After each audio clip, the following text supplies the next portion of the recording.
Hello and welcome to the first ever CLC Multimedia podcast. I am today's host, Cooper Moore, and on this podcast, we'll be talking to you about some important details for the CLC community. Today, we'll be joined by one of the outstanding Year 12 students, Pierre Tamago. But first, let us introduce you to Mr. Maxino. Sir has just joined us at CLC, but has already created such an influential role in helping develop our multimedia team. And we'll be talking to him about the future of the CLC multimedia team with him today. Hey, sir, how are you going today? Yeah, really good. Really excited to be here. So tell us about your favorite experience you had at CLC so far. I would have to say, just coming from a rural town in Goulburn and coming here in the middle of the year, my favorite thing would be being out of my comfort zone. The school does everything differently to the school that I was previously at, and just me getting used to the students, the staff, the way things are done here. It's been a really fulfilling experience, just adapting who I am as a teacher to the school. Nice, sir. So what inspired you to create a multimedia team in our school community? Well, I really am an advocate for empowering students to do things and be able to be proud of what they've created, right? And I thought that CLC Media would be an opportunity for students to have a platform to show not only just the school, but the community and the world what they're capable of. And no other school is doing something like we are about to launch. And I think that's just such a powerful thing for students to be a part of, yes, you know, and I think that this opportunity, you know, will allow students to really better themselves and believing in themselves and building their confidence in their skills and abilities. Yes, sir. Because I can tell you right now, there's a lot of kids in our school community that thrive off the idea of multimedia, creating film and stuff. So it's a really good idea creating this team. So what topics would you recommend the podcast should talk about? Well, I think that the best way a podcast works is with guests. Yes, sir. And the best guests for a school community would be the school community. Exactly, sir. Having students, teachers, staff, and everyone in between getting on this show and talking about who they are. You know, as a teacher, my vision would be that students and parents of the school community would be able to understand and appreciate all the different personalities and all the different people that, you know, make CLC, you know, a success every single day. And then we'd look at topics and about school success, and we talk about what's going on with the school news, and a platform. So when you're driving back and forth from school, when you're at home on the weekend and you just plug in your earphones, you can listen to what's going on at CLC and who's a part of CLC. That is awesome. It is. So you have recently arrived at the school. How do you feel that the school has welcomed you as a new teacher?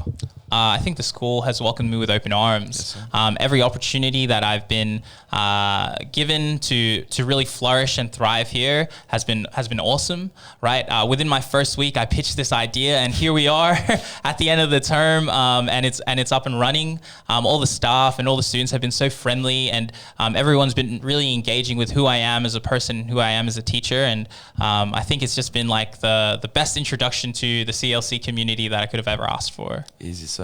Talk about your excitement for what the podcast can do and how many opportunities this CLC team opens up. Well, think about this. If you're a musician, a filmmaker, a content creator, you know, think about like what you can do at school, at home, and how hard you can work on a project. And not only just work on a project, but have it be put on this platform, you know, a platform which will push regular content made by students to the world, be able to, you know, record your songs, you know, be able to show the ideas and the creativity that you actually have inside of you, and be able to show that to the greater community.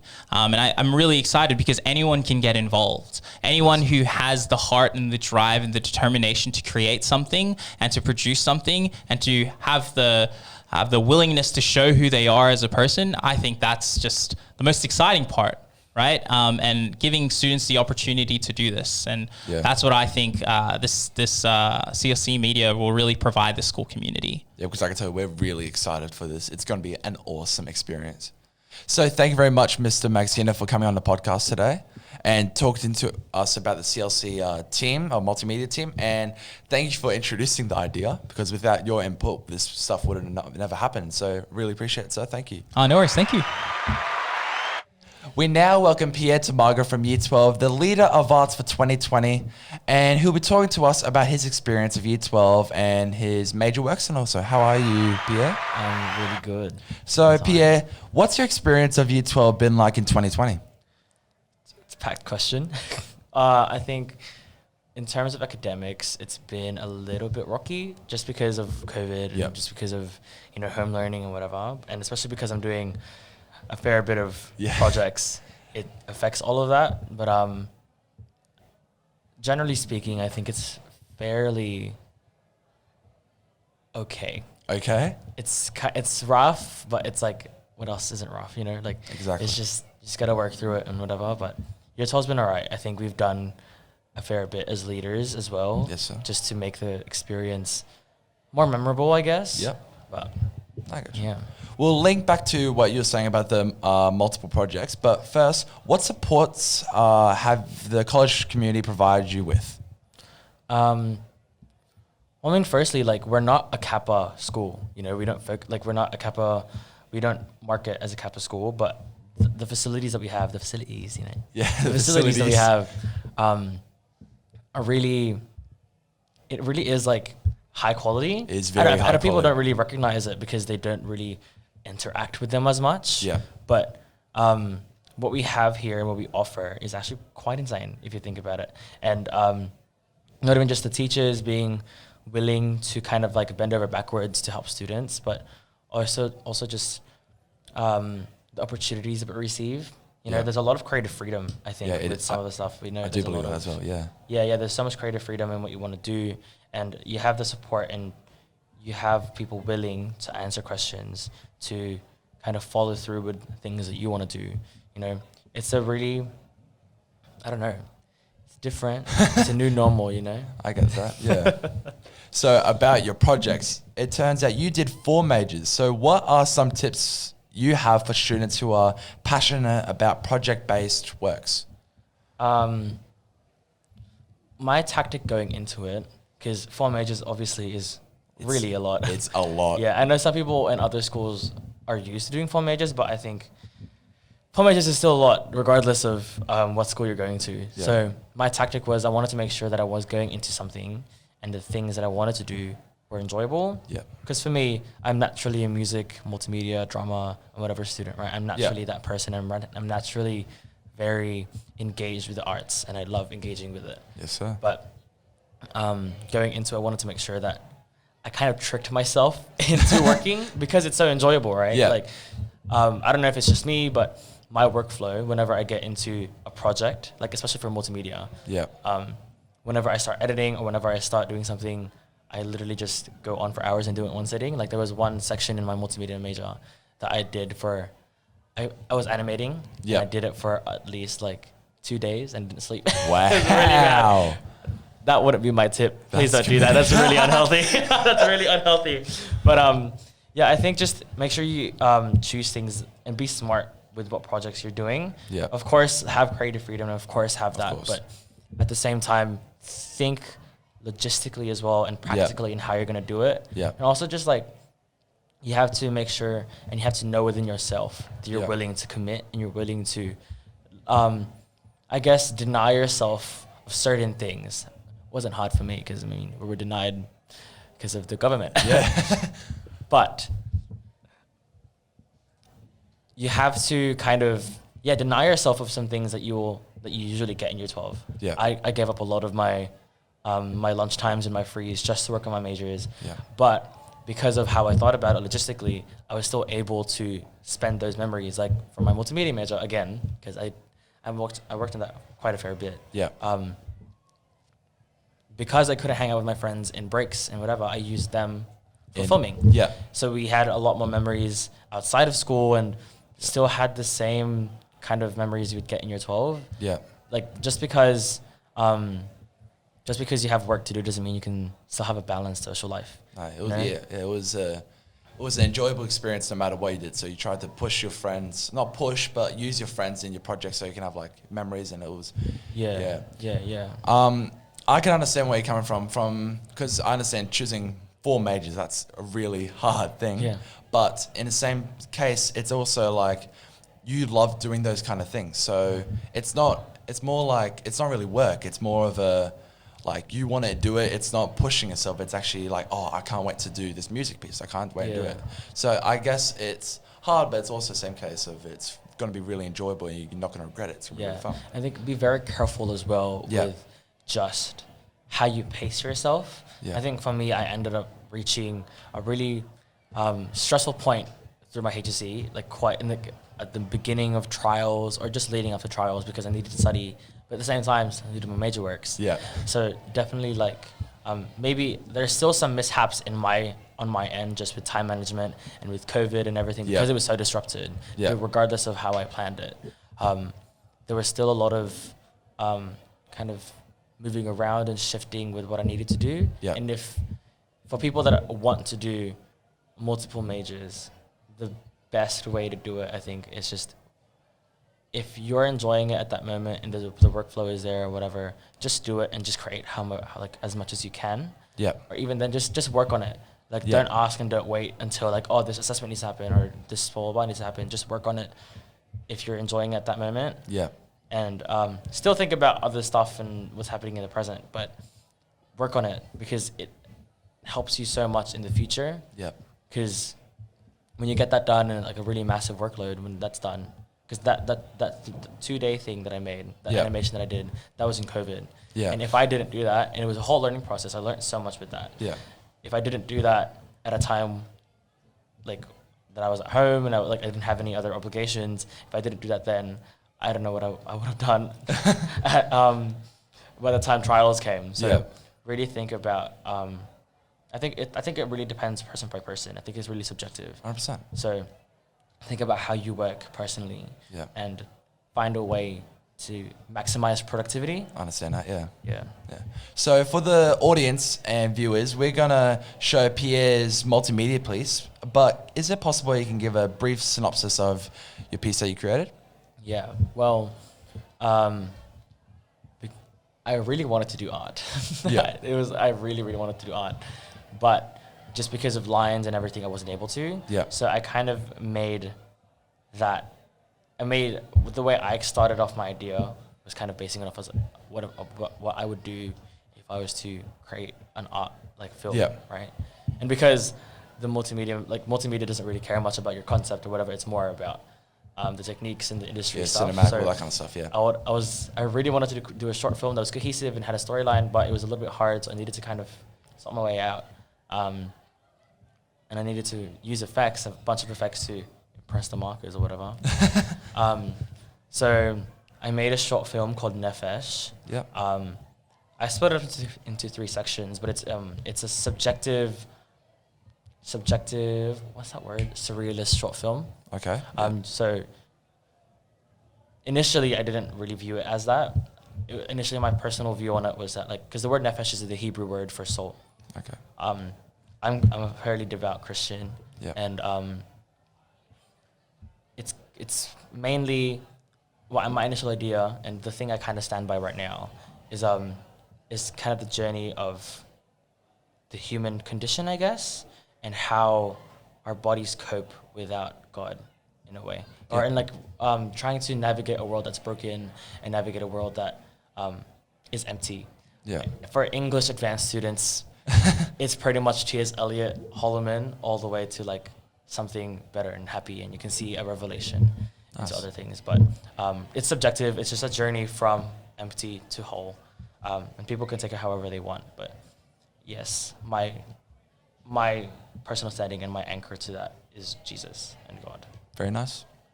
Thank you very much, Pierre, for coming onto the podcast. We really appreciate it. Oh, good, bro. And good luck to all your 4 major works. That is just incredible. It's done now. It's done? I finished it all.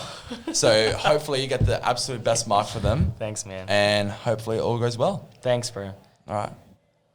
And now please enjoy Pierre Tamago's major work for multimedia entitled Nefesh.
I would like to thank Pierre Tamargo, Mr. Maxina, for coming on the podcast today. And I'd also like to thank our production crew for making this all happen. I just want to let you guys know what we're going to do for the podcast and CLC team. So we are going to make sure we publicize student-based content, teacher and student interviews, and make sure that you get insight on what's happening to our classrooms. So there'll be a lot of notifications, a lot of news, so make sure to stay up to date. This is a call out to also any teachers or students who want to join and help with the CLC team or the CLC podcast, and hope you enjoy this teaser. This is CLC Media. CLC Media is our college media alliance that aims to produce high-quality content to showcase all that happens within our college community. If you're interested in podcasting, film production, and graphic design, CLC Media is the place to develop your talents and skills. If you're interested in applying to become part of the CLC Media Alliance, simply complete the Google form on your Grades Google Classroom to become a part of this exciting initiative. This is CLC Media.